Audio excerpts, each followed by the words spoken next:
The grand chamber of Zenith Prime Station stretched so wide that its far walls disappeared into a shimmering haze. Hundreds of alien beings filled the curved seats that rose in circles around the central platform. Some had scales that gleamed like jewels. Others floated in containment fields filled with purple mist. A few were so strange that human eyes struggled to understand their shapes. Admiral Helena Vasquez stood on the platform in her crisp uniform. The blue and white colors of United Earth looked plain compared to the flowing robes and energy fields worn by the aliens around her. She held her head high despite the weight of their stares. Behind her, a holographic display showed Earth's fleet. 12 warships hung in the darkness of space. They looked blocky and rough next to the sleek alien vessels shown for comparison. Honorable members of the Galactic Council, Helena began, her voice carried through the chamber by technology she barely understood. Humanity requests membership in the Galactic Defense Coalition. The Ravager swarm threatens all life in this region of space. Earth offers its military strength to fight this enemy. A sound like grinding crystals filled the air. It took Helena a moment to realize it was laughter. High Counselor Thexlar rose from his seat. His body was made of living crystal that pulsed with inner light. When he spoke, his voice sounded like wind chimes made of glass. Military strength, Thexlar said. You call those primitive boxes warships? My analysis shows that your vessels use chemical propulsion. Chemical. We abandoned such crude methods 3,000 cycles ago. More laughter rippled through the chamber. A blob-like creature that smelled of sulfur spoke next. Their weapons fire solid metal projectiles. Like throwing rocks. It is almost charming in its simplicity. Helena felt her jaw tighten but kept her voice steady. Our railguns can accelerate projectiles to 5% of light speed. Our nuclear weapons can level continents. Our ships may look simple, but they are effective. Effective against what? Asked a being that looked like a floating collection of tentacles. Against yourselves, perhaps. The Ravager swarm has consumed 17 civilizations. Civilizations with technology you cannot begin to comprehend. What use are your metal slugs and fission bombs against an enemy that adapts to energy weapons in real time? Thexlar's crystalline body flashed with what might have been amusement. The humans remind me of children playing with wooden swords, asking to join a war between star gods. It is not their fault they evolved on a backwards world at the edge of nowhere. Helena took a step forward. We may not have your energy shields or plasma cannons, but humans have fought and survived every challenge our world threw at us. We know how to adapt. We know how to win against impossible odds. Touching, Thexlar said. The word dripped with mockery. But war in space requires more than primitive determination. It requires technology. It requires weapons that can strike faster than light. It requires defenses that can absorb terawatts of energy. What do you have? Metal tubes that spit more metal. Engines that burn refined hydrocarbons. This is not determination. This is delusion. Another council member spoke, this one resembling a floating mass of liquid metal. The assessment is complete. Earth technology rates at level 2 on the Kardashev scale. Council standard is level 4. The gap is insurmountable. They would be destroyed in the first engagement. Helena felt her hands curl into fists. She forced them to relax. Showing anger would only prove their point. Then help us advance. Share your technology. Let us learn. Technology is not a gift to be handed to primitives, Thexlar said. It is earned through centuries of development. You cannot skip steps in evolution, Admiral. A child cannot lift the weapons of adults no matter how brave they feel. The council voted. The result appeared on displays throughout the chamber in hundreds of alien languages. Helena's translator rendered it simply, petition denied. However, Thexlar continued, we are not without mercy. Earth will be granted observer status. You may watch and learn as the advanced species of this council defend the galaxy. Perhaps in a few thousand years, your descendants will have evolved enough to contribute. Observer status. The words tasted like ash in Helena's mouth. They were being patted on the head and told to sit in the corner while the adults handled things. She wanted to scream. She wanted to list every war humanity had survived, every impossible victory they had won. But she was a military officer. She knew when a battle was lost. Earth accepts observer status, she said, keeping her voice level. We will watch. And we will learn. Excellent, Thexlar said. This session is concluded. The council will now discuss the Ravager threat without the presence of observers. Helena turned and walked toward the exit. The whispers followed her. Primitive. Backwards. Children. Each word was a knife between her shoulders. But she kept walking, back straight, head high. They could laugh now. Let them. The corridor outside was empty and silent. Only then did Helena let herself lean against the wall. Her hands shook with suppressed rage. She pulled out her communication device and opened a secure channel to Earth. Command, this is Vasquez. The Council denied our petition. They think we're too primitive to fight. The voice of General Marcus Webb came back across the light years. And are we? Helena thought about the laughter. The mockery. The casual dismissal of everything humanity had built. No, sir, we're not. We're just different. They've forgotten that sometimes the simplest weapons are the most effective. Good, Webb said, because I have news. Long-range sensors just detected Ravager activity near the frontier colonies. They're probing our defenses. It seems the swarm doesn't care whether the Council thinks we're ready or not. Helena pushed off from the wall. The exhaustion and humiliation fell away, replaced by cold focus. How long do we have? Unknown. Could be days. Could be hours. Then we need to get home. If the Council won't defend our colonies, we will. She started running toward the docking bay where her shuttle waited. Behind her in the Grand Chamber, the Council continued their debate about strategy and resources. They had time for debates. Humanity did not. The greatest military minds in the galaxy had just made their biggest mistake. They had assumed that advanced technology meant superior warriors. They had forgotten that humans learned their most important lessons not in laboratories, but in the mud and blood of 10,000 years of warfare. The Council would learn soon enough. Earth did not need their permission to fight, and primitive weapons in the hands of determined soldiers could still win wars. The emergency broadcast cut through every communication channel in the Sol system. Captain James Chen was in his quarters aboard the UES Indomitable when the priority alert flashed red across his terminal. He activated it immediately, and the face of a terrified colonial administrator filled the screen. "This is Governor Sarah Martinez of New Horizon Colony," the woman said. Her office shook around her, and explosions lit the windows behind her. "We are under attack by unknown hostile forces. Multiple ships. Biological in nature. They're cutting through our orbital defenses like paper. 3 million civilians on the surface. We need immediate evacuation or military support. Please, anyone who can hear this, we need help now." The transmission cut to static, then repeated. Chen stared at the screen for 3 seconds, then hit the ship-wide alert. Klaxons blared through the Indomitable's corridors. His crew would be at battle stations in under 2 minutes. They trained for this. He opened a channel to Earth Command. Admiral Vasquez appeared, looking like she had not slept since returning from Zenith Prime. "You saw the broadcast, Captain?" "Yes, ma'am. New Horizon is one of ours. We have to respond." "The Council is aware of the situation," Vasquez said. Her voice was tight with controlled fury. "They're debating jurisdiction. Apparently there's a question about whether human colonies fall under their protection mandate. They've been debating for 6 hours." 6 hours? Chen could not keep the anger from his voice. "Governor Martinez won't have 6 minutes if those are Ravagers." "They are Ravagers," Vasquez confirmed. "Spectral analysis from the colony's last sensor sweep matches known swarm signatures. The Council is still debating." Chen looked at the star map on his wall. New Horizon was 3 weeks away at maximum burn. 3 weeks while the Council talked and 3 million people died. "What are our orders, Admiral?" Vasquez was silent for a moment. When she spoke, her words carried the weight of a decision that could end her career. "The Indomitable and her sister ships are our experimental fleet. Officially, you're on a shakedown cruise testing new systems. If you happen to navigate toward the New Horizon sector, well, these are new ships. Navigation errors happen." "Understood," Chen said. He allowed himself a small smile. "We'll begin our navigation test immediately." "Captain," Vasquez said. "The Ravagers destroyed 17 civilizations. Species with weapons we can't match and shields we can't penetrate. The Council thinks we're primitives playing at war. Maybe they're right. Or maybe they're wrong," Chen replied. "Either way, those are human civilians dying right now. We're going. Then go with God, Captain." Earth Command out, the channel closed. Chen pulled on his uniform jacket and headed for the bridge. His boots rang on metal floors. The Indomitable was not elegant like the alien ships he had seen in briefings. She was all sharp angles and exposed conduits. Every system had a backup, and every backup had a backup. She looked like exactly what she was, a warship built by a species that expected things to break and designed accordingly. The bridge was controlled chaos when he arrived. Officers called out status reports.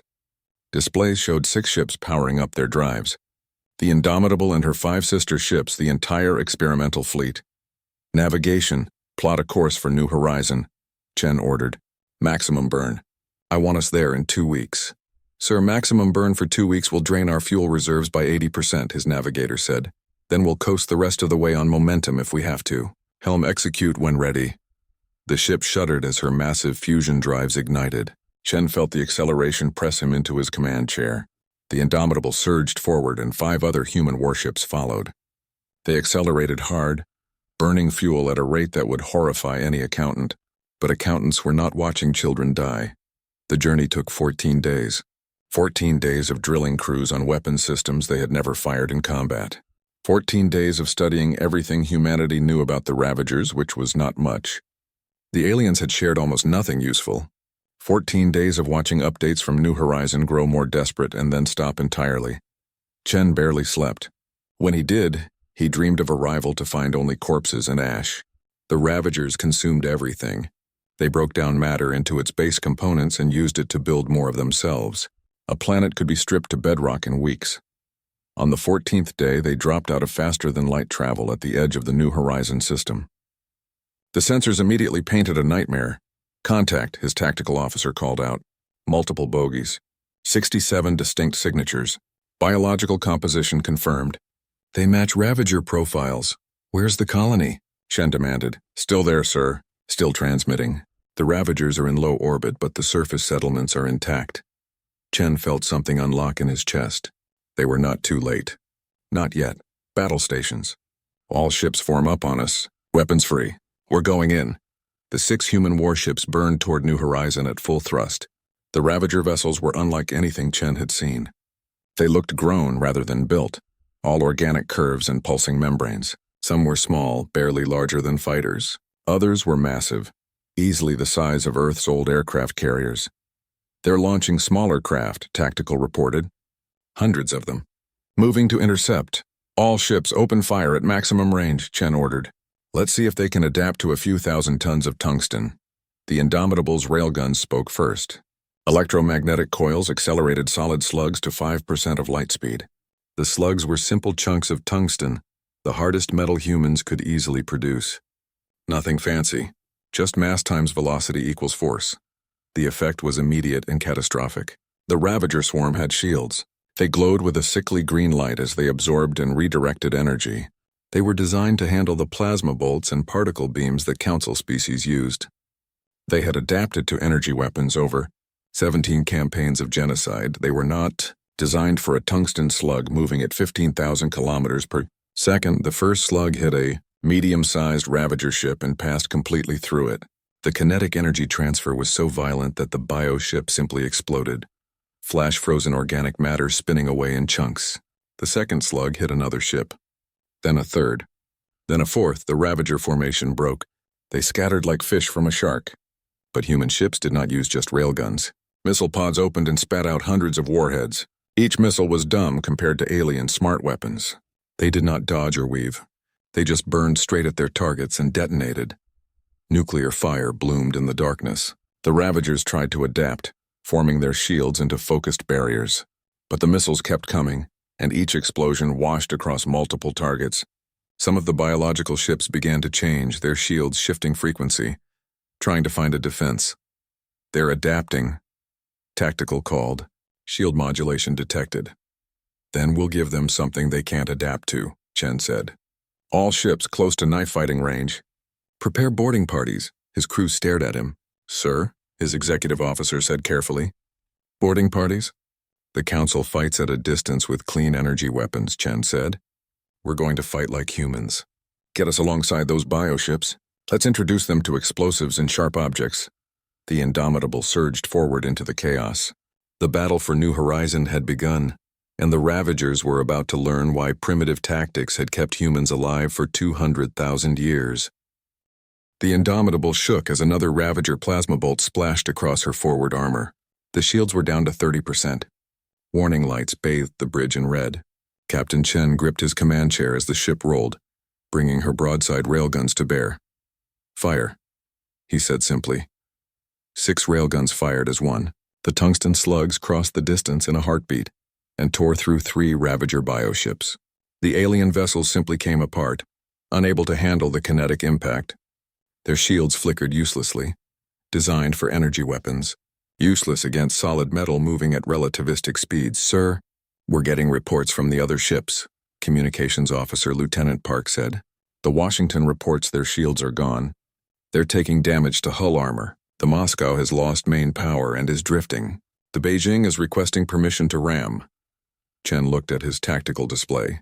The battle had been raging for 2 hours. Human ships were tough, built with redundant systems and heavy armor, but the Ravagers outnumbered them 10 to 1. Simple math said they should already be dead, except the math did not account for human stubbornness. "Tell the Beijing negative on ramming." "Not yet. Order all ships to concentrate fire on the command cluster." Chen pointed at the tactical display where a group of larger Ravager ships hung back from the battle. "Those big ones are coordinating the swarm. Take them out and the rest will scatter." "Sir, we'd have to go through the entire Ravager line to reach them," his tactical officer said. "Then that's what we'll do. Helm all ahead full. Angle us bow on to minimize our profile. All power to forward shields and armor." The Indomitable was not designed for elegance. She was a blunt instrument built to take punishment and dish it out. Now she proved her worth. The ship accelerated directly into the Ravager swarm. Plasma bolts and biological missiles hammered her shields. When the shields failed, they hammered her armor. The armor held. "Launch all missiles," Chen ordered. "I want a corridor cleared." Nuclear fire erupted ahead of them. The Ravagers had started to adapt to the missiles, their shields now partially effective. But partially was not enough. Each warhead killed or crippled at least 1 bioship. The Indomitable's 5 sister ships followed in her wake, their own weapons adding to the carnage. "Preparing boarding parties," Lieutenant Park reported. "Marines are standing by." Chen had wondered if boarding actions would even be possible. The Council species fought clean wars at a distance, energy weapons and mathematics, all very civilized. But humans had been boarding enemy ships since ancient humans first tied logs together and went to war on rivers. The Indomitable closed with a large Ravager bioship. This one was different from the others, covered in thick armor plates grown from its own mass. Its weapons scored deep gouges in the human warship's hull. Atmosphere vented from 3 decks. Damage control teams scrambled to seal the breaches. "Magnetic grapples," Chen ordered. "Lock us on." The 2 ships came together with a grinding crash. Metal screeched against alien chitin. The Indomitable's grapples punched into the bioship's hull and held fast. In the starboard docking bay, 50 Marines in combat armor stood ready. Sergeant Maria Rodriguez led the first boarding team. She had trained for zero-gravity combat, for ship-to-ship fighting, for chemical and biological hazards. But training and reality were different things. As the cutting charges blew a hole in the Ravager hull, she got her first look at the enemy. The interior was not a ship in any sense she understood. It was organic, all pulsing membranes and dripping fluids. The air tasted like copper and rot. Ravager warrior forms waited beyond the breach. They looked like insects crossed with nightmares, all too many legs and mandibles that could tear through steel. "Light them up," Rodriguez said. Her Marines opened fire, not with energy weapons or plasma rifles, with good old-fashioned gunpowder and lead. The Ravagers charged and died. Their organic armor stopped the first few rounds, but not the sustained fire from 50 automatic rifles. The creatures fell, green blood splashing in the low gravity. Rodriguez led her team deeper into the bioship. They carried demolition charges, simple plastic explosives that would have made the Council laugh at their crudeness. The Ravagers kept coming. The Marines kept shooting. Simple, effective, brutal. "Find the nerve center," Rodriguez said. "Blow it and get out." They found what passed for a brain deep in the ship's core. It was a massive pulsing organ connected to thousands of neural fibers. Rodriguez planted all 20 kilograms of explosives directly on it and set the timer for 30 seconds. "Everyone out now." The Marines ran. Behind them, the explosives detonated. The bioship shuddered. Its weapons fell silent. The creature was dying. Rodriguez's team made it back to the breach just as the Indomitable's grapples released.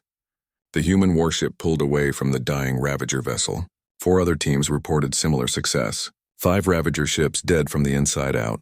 On the bridge, Chen watched the tactical situation shift. The Ravagers were adapting to the railguns now, using evasive maneuvers and focusing their shields on the predicted impact points. But adaptation took time, and humans were not standing still either. Sir, we're in range of the command cluster. Tactical reported. Good. Launch the special package. The Indomitable's forward launch tubes opened. Inside were not missiles but kinetic kill vehicles. Simple cylinders of dense metal with small guidance systems. They did not carry warheads. They did not need to. At the speeds they would reach, mass itself was the weapon. The kill vehicles launched and accelerated hard. The Ravager command ships detected them coming and tried to intercept. Their point defense systems, designed to stop energy weapons and missiles, had trouble tracking solid objects. 3 of the 6 kill vehicles made it through. Each one massed 10 tons. Each one was moving at 8% of light speed when it hit. The kinetic energy release was equivalent to a small nuclear weapon.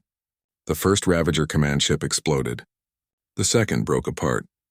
The third tried to flee, but the kill vehicle caught it amidships and tore completely through its structure. Without central coordination, the Ravager swarm faltered. Individual bioships continued fighting, but their formations broke down. Some tried to flee.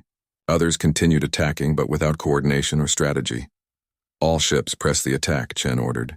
Don't give them time to regroup. The human fleet surged forward. The Indomitable was battered and bleeding air from a dozen hull breaches. Her shields were gone. Her armor was scorched and cratered, but her weapons still worked. Her crew still fought. The battle became a slaughter.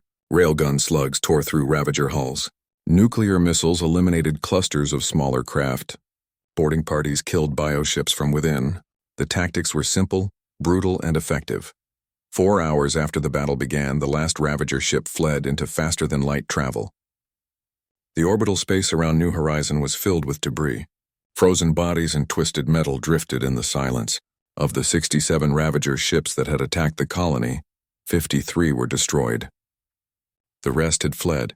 The human fleet had paid a price. The Moscow was lost with all hands. The Washington was crippled beyond repair. The other 4 ships were all damaged, some critically. But they had won. Captain Chen slumped in his command chair. His uniform was soaked with sweat. Around him, his crew began damage control procedures, the work of saving the ship and themselves. Communications, hail the colony, Chen said. His voice was hoarse. Governor Martinez appeared on screen. She was crying. Behind her, the people of New Horizon were cheering. Captain, you saved us. 3 million people alive because you came. The council said no one would help. They said we were on our own. The council was wrong, Chen said. Humanity takes care of its own. He closed the channel and looked at the tactical display. The threat was gone for now. But deep space sensors were already detecting more Ravager activity. This had been a small tendril of the swarm. The real threat was still out there. And now the galaxy would know what human warships could do. The recording played on every screen in the Galactic Council chamber. High Counselor Thexlar watched in silence as human warships tore through Ravager bioships. He watched tungsten slugs punch through shields that had withstood the Council's best plasma weapons. He watched crude nuclear explosives do what sophisticated antimatter warheads could not. When the recording ended, the chamber erupted in arguments. Hundreds of species shouting in hundreds of languages. The translator system struggled to keep up. Impossible, declared the Vex ambassador, his tentacles writhing in agitation. The Ravagers destroyed our 7th fleet. 200 ships with quantum shields and phase cannons. How do primitive kinetics succeed where we failed? Because we have been fighting the last war, said Ambassador Kree of the Saurian hegemony. Her scales rippled with grudging respect. The Ravagers adapt to energy weapons. They have faced plasma, lasers, particle beams, antimatter. They have never faced solid projectiles fired by electromagnetic acceleration. It is so simple we forgot it was possible. Thexalar's crystalline form pulsed with what might have been anger. One victory against a minor tendril does not make them warriors. The humans were lucky. Nothing more. Lucky. Admiral Vasquez stood from her observer seat. She was not supposed to speak, but no one stopped her. My people just saved 3 million civilians while your council debated jurisdiction. Captain Chen and his fleet faced an enemy that destroyed 17 civilizations. They won with what you call primitive weapons. If that's luck, I'll take it over your advanced technology any day. You will sit down, Thexalar said. His voice carried the weight of authority. You are an observer. You do not have the right to address this council. Then give us that right, Vasquez said. She did not sit. Stop treating us like children and start treating us like allies. The Ravagers are not going to stop. That was a scouting force. The main fleet is still out there. Before Thexlar could respond, alarms shrieked through the station. Red emergency lights bathed the chamber. A technician's voice cut through the chaos. Long-range sensors report massive gravitic disturbance in Sector 7. Signature matches Ravager fleet emergence. Estimate 3,000 bioships. Course projection shows they're heading for the Sol system. The chamber fell silent. 3,000 ships. The force that had destroyed the Council's 7th fleet. The force that had consumed 17 civilizations.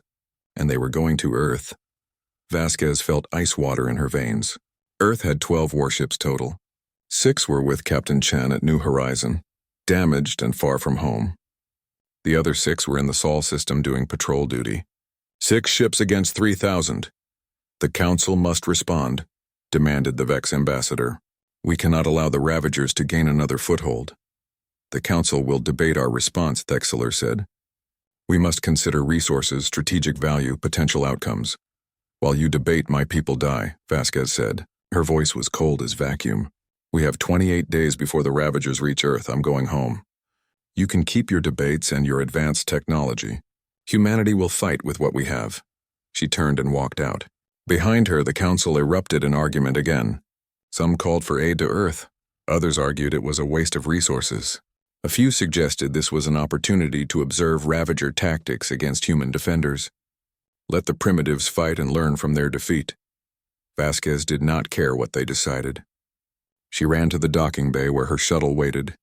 The engines were already warming up. Within the hour, she was on a Council fast courier, the only transportation that could get her home in time. The ship was automated, which was good. She did not want to talk to anyone. 28 days to prepare for extinction. The message reached Captain Chen while his crew was still patching holes in the Indomitable's hull. He read it 3 times, unable to process the numbers. 3,000 ships. Against Earth, against home, how fast can we get back? He asked his engineer. Not fast enough, sir. Even if we abandon the damaged ships and run at maximum burn, we're 30 days out. The Ravagers will arrive first. Chen looked around his battered bridge.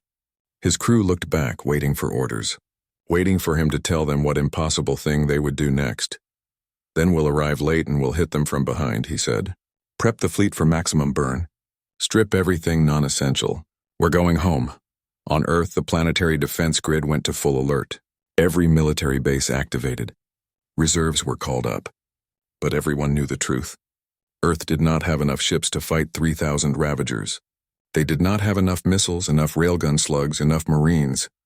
What they did have was time. 28 days. And humans had always been good at making the most of limited time. Admiral Webb stood in Earth Command's war room and looked at the strategic display. The Sol system stretched out before him in holographic detail. Every planet, every moon, every asteroid. We can't match them ship to ship, he said to his staff. So we don't try. We turn the entire system into a weapon. Sir, his tactical officer asked, get me every available ship. Military, civilian, corporate, private yachts, everything that can mount a weapon or ram something. Get me every mining explosive from the asteroid belt. Get me every nuclear warhead in our arsenal. And get me the engineers from the Mars terraforming project. What are we building, sir? Webb smiled. It was not a pleasant expression. We're building a trap. The Ravagers think they're hunting primitives. We're going to show them that humans have been setting traps since we hunted mammoths with pointed sticks. The work began immediately. Civilian ships were pulled from service and retrofitted with railguns and missile pods. Mining explosives were hauled in from the asteroid belt and distributed throughout the outer system. Nuclear weapons were placed on timer and hidden in the orbital paths of debris.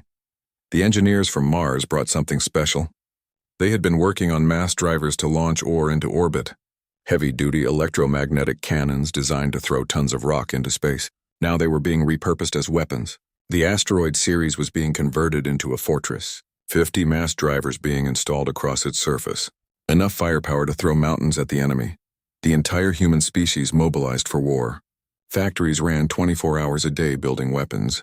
Every able-bodied person trained for combat or support roles. The message was clear. This was not a battle. This was survival. In the council chambers, the debate continued. They had been arguing for 7 days now. Some species wanted to send aid. Others refused to commit ships for what they saw as a lost cause. A few suggested this was natural selection in action. Thexlar voted against sending aid. His reasoning was practical. Earth had 6 ships in system. Even with council support, they could not win against 3,000 Ravagers. Better to let the humans fall and learn from their tactics. Better to preserve council forces for a more winnable battle. The vote passed. No aid would be sent. On Earth, the news was received with grim acceptance. Humanity had always been alone. This time was no different. Admiral Vasquez stood on the observation deck of Earth's orbital station. Below her, the planet turned. 7 billion people down there, all depending on 6 warships and whatever clever tricks they could devise in 3 weeks. We're going to lose, aren't we? Her aide asked quietly.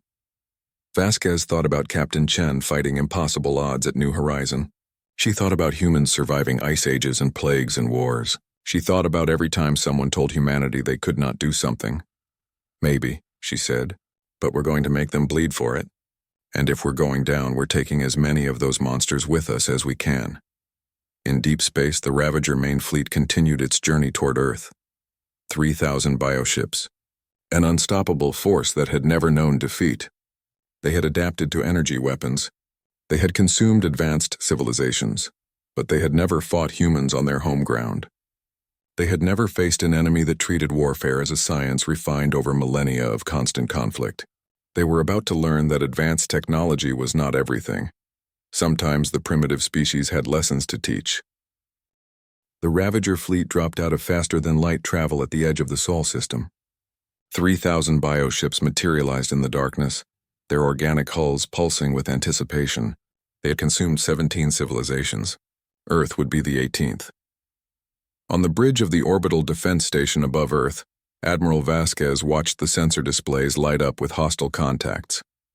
So many. Too many. But she kept her voice steady. All ships, this is Vasquez. Execute Operation Hammer. Make every shot count. The human fleet moved into position. 200 warships scraped together from every source. Most were military vessels pulled from patrol duty and retrofit for heavy combat. But mixed among them were cargo haulers with railguns welded to their hulls. Mining ships carrying loads of explosives. Even a luxury yacht mounting a single missile pod. If it could fly and carry a weapon, humanity had sent it. 500 civilian ships hung back near Mars ready for the second phase. They carried no weapons. They carried people. Evacuation ships ready to flee if everything went wrong. 7 billion humans lived on Earth.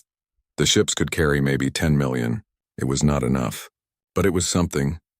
Enemy fleet is advancing, Tactical reported. They're moving in a standard swarm formation. Looks like they're heading straight for Earth. Good, Vasquez said. Let them come. The Ravagers accelerated into the system. They had fought Council fleets before. They expected energy weapons and defensive formations. They expected their shields to adapt and their numbers to overwhelm. What they found instead was empty space. The human fleet was not there to meet them. The 6 military warships that should have defended Earth's orbit were nowhere to be seen. The Ravagers detected the civilian fleet near Mars and some scattered contacts further out, but no organized resistance. It seemed almost too easy. The first Ravager ships crossed the orbit of Neptune. Hidden among the debris and minor moons were presents humanity had left.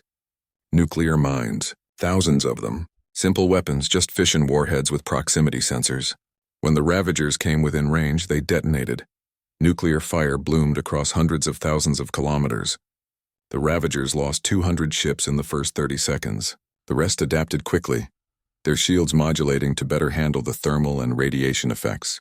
They continued forward, more cautious now, but still confident. At Uranus, they found the second surprise. The human ships were here, hiding in the planet's ring system and using the magnetic field to mask their signatures. The Ravagers moved to engage, expecting another brief fight. All ships fire and displace, Vasquez ordered. Don't give them a target. The human fleet opened fire and immediately scattered. Railgun slugs crossed the distance at relativistic speeds. Missiles with nuclear warheads followed. The Ravagers' shields, now adapted to handle both kinetics and nuclear explosions, were more effective than before. They only lost 50 ships in the opening salvo, but that was not the point. The point was to make them chase. The human ships fled toward Saturn, firing as they went. The Ravagers followed, sensing victory. Their prey was running. This was how it always ended. The lesser species fled and died. At Saturn, the trap sprung. The rings of Saturn were not natural. Some were, but mixed in were millions of tons of refined metal fragments, old ship hulls, slag from industrial processes, waste metal that would have been recycled, but had instead been dumped into Saturn's orbital path. Each fragment was tagged with a tiny beacon. "Detonate the beacons," Vasquez ordered. The beacons exploded. They were small charges, barely enough to vaporize themselves. But that was enough. They provided thrust to the metal fragments. Millions of pieces of refined metal suddenly accelerated, each one becoming a kinetic projectile. The Ravager fleet flew directly into a cloud of shrapnel moving at orbital velocities. Shields that could handle coherent energy beams and nuclear explosions shredded under the impact of a million small projectiles hitting simultaneously. It was like flying through a sandblaster moving at 8 kilometers per second. The Ravagers lost another 300 ships. The rest tried to push through, but the human fleet was waiting on the other side. This time they did not run. This time they stood and fought. Captain Chen and the Indomitable arrived late to the battle. His fleet had pushed their engines to destruction to get home. 3 of his ships had burned out their drives and had to be towed. But he was here and he was angry. "Target the command cluster," he ordered. "Hit them with everything." His ships still carried kinetic kill vehicles, dense metal cylinders with small guidance systems. He launched them all, 24 projectiles moving at 10% of light speed. The Ravagers tried to intercept, but half got through. When they hit, entire Ravager ships simply vaporized from the kinetic energy release. The battle spread across Saturn's orbital space. Human ships darted in and out of the rings, using them for cover. Ravager bioships pursued, their plasma weapons scoring hits but not stopping the humans. Every human ship was built tough, with redundant systems and heavy armor. They took damage and kept fighting. "Admiral, enemy forces breaking off," Tactical reported. "They're heading for the inner system. Looks like they're going to bypass our fleet and hit Earth directly. Then we follow them in," Vasquez said. "All ships, pursuit course. Don't let them get comfortable." The running battle continued through the asteroid belt. Here, humanity had prepared another surprise. The asteroid Ceres hung in space, its surface covered with installations. Mass drivers, 50 of them, each capable of throwing tons of rock at relativistic speeds. The Ravagers entered range. Ceres opened fire. It was not elegant. It was not sophisticated. It was just rocks. Rocks accelerated to a significant fraction of light speed. The Ravagers' shields failed. Their armor crumpled. Ships died by the dozens as Ceres hammered them with geological projectiles. But there were too many. The swarm pressed on, losing ships but gaining ground. They crossed Mars' orbit and continued toward Earth. Behind them, they left a trail of debris and human ships. The defense fleet had been cut in half. 100 warships remained, most of them damaged. "Sir, we can't stop them all," Chen's tactical officer said. "They're going to reach Earth." Chen looked at his display. The Ravagers were spreading out now, preparing to envelop the planet and begin the harvest. His ship was out of railgun ammunition. His missiles were down to the last dozen. His shields were gone and his hull was breached in 30 places. "Then we do what humans do best," he said. "We improvise. Helm, ramming speed. Target the biggest bioship you can find." "Sir?" The helmsman's voice cracked. "You heard me. We're out of ammunition. The ship itself is the last weapon we have. All hands, this is the captain. Abandon ship. Get to the escape pods. You have 5 minutes. Captain, if we abandon ship, who'll steer her into the target?" his executive officer asked. "I will," Chen said. He started unbuckling his command chair straps. "Now get off my bridge. That's an order." His crew refused to move. His helm officer plotted the ramming course. His tactical officer armed the self-destruct charges built into the ship's fusion reactor. His communications officer opened a channel to the fleet. "This is the Indomitable. We're going in. Any ship that still has fight in them, we could use some company." 37 voices responded. 37 ships whose ammunition was exhausted, whose systems were failing, whose crews chose to make their deaths mean something. They formed up on the Indomitable and accelerated toward the Ravager fleet. "Admiral, multiple ships are on collision courses," Vasquez's tactical officer reported from the orbital station. "They're ramming the enemy." Vasquez watched the displays. She saw the Indomitable, the ship that had saved New Horizon, accelerate to maximum velocity. She saw it hit a Ravager command ship midsection. The impact was visible from Earth orbit. A brief star as the fusion reactor detonated and took both ships with it. 37 more impacts followed. Human ships dying, taking Ravager bioships with them. Simple exchange, 1 for 1. Not efficient by any military doctrine, but effective. The Ravager fleet faltered. They had lost more than half their numbers. They had adapted to energy weapons, but humans kept using different tactics. Kinetics, explosives, ramming, nothing elegant, nothing sophisticated, just whatever worked. The surviving human ships continued fighting. They were out of missiles and railgun ammunition, so they used point defense lasers at close range. They used their ships as battering rams. Marines in combat armor jumped from one ship to another in hard vacuum, carrying explosives and determination. Above Earth, the orbital defense platforms added their fire. More railguns, more missiles, more nuclear weapons. The Ravagers tried to push through, but for every human position they destroyed, they lost 10 ships. High Counselor Thexler watched the battle from Zenith Prime. The Council's long-range sensors provided perfect clarity. He watched primitive weapons destroy an enemy that had defeated the Council's best fleets. He watched humans fight with a savagery and creativity that Council species had forgotten. "We must send aid," Ambassador Kree said beside him. "We were wrong about them." "It is too late," Thexler replied. But for the first time his crystalline voice held uncertainty. In the Sol system, the battle raged for 6 more hours. When it ended, the Ravager fleet was broken. Of 3,000 bioships, fewer than 100 escaped into faster-than-light travel. They fled, carrying with them the knowledge that humans were dangerous. Earth's orbital space was littered with wreckage. Of the 200 warships that had fought, 18 survived. Of the 6 ships from Chen's original fleet, only 2 remained. The Indomitable was gone, along with her captain and the crew who refused to abandon him. Admiral Vasquez stood on the observation deck and looked at the debris field. So many dead, so many ships destroyed. The victory had cost them dearly. But Earth still turned below her. 7 billion humans still lived. The Ravagers had been stopped. Her communication panel chimed. An incoming transmission from Zenith Prime. She answered it. High Counselor Thexlar's crystalline face filled the screen. For a long moment he said nothing. Then, the Galactic Council formally requests Earth's membership in the Galactic Defense Coalition, with full rights and privileges. And we apologize. We underestimated you. We're not primitives playing at war, Vasquez said quietly. We're humans, and we've been fighting for 200,000 years. We know how to win. Yes, Thexlar agreed. You do. The galaxy will need that knowledge.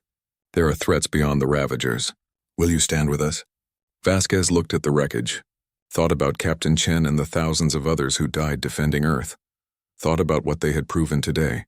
We'll stand with you, she said, but on our terms, and you'll listen when we speak, because sometimes the primitive species has lessons to teach. Thexlar's crystalline body pulsed with what might have been respect. Agreed. Welcome to the Council, Admiral. The transmission ended. Vasquez turned back to the window. In the distance, she could see repair crews already working on damaged ships. Below, on Earth, factories were tooling up to build more warships. Humanity had proven themselves. The galaxy would never laugh at Earth again,